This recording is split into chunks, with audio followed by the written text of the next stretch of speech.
Here's the craziest thing. They don't just target black women, they depend on us. The system cannot function without our frequency. And here's a hidden truth. Every major structure, economic, social, and spiritual, it borrows the same energy that the black woman naturally generate. We naturally generate life force and creative current. We're the original battery. Our resilience, our ideas, and our emotional labor, it fuels cultures, it fuels movements, and even entire industries. And when that current is extracted but never replenished, it keeps the mimic alive while draining the original source. Now, they don't hate our power, they harvest it, y'all.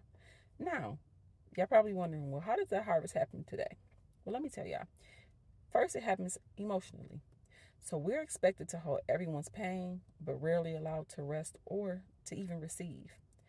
Then there's cultural, right? So culturally, our art, our slang, our bodies, and beauty become trends once they remove from us. That's crazy. And then spiritually, our intuition and connection to source are copied, repackaged, and sold back as new age.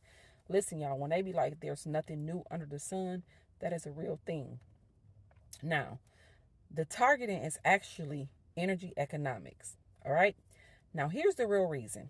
Because when a black woman remembers her worth and she stops giving her power unconsciously, the entire false grid loses its charge.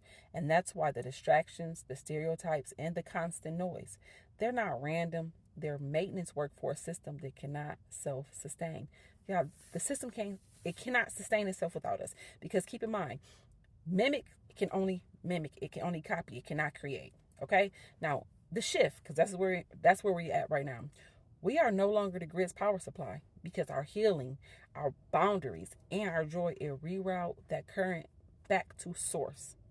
The more we rest, the weaker the mimic becomes. So now I'm going to just put it all together for y'all, right? So picture the world like a city running on stolen electricity. Black women are the hidden power plant. When we unplug from exploitation and connect back to our own source, the city dims, but the earth starts to glow again. So I'm going to say this again, y'all. Listen, our energy is harvest. However, when we awaken, we shift. And when we shift, they can no longer use our energy. They can no longer use our power, and that, y'all, is how the grid collapses.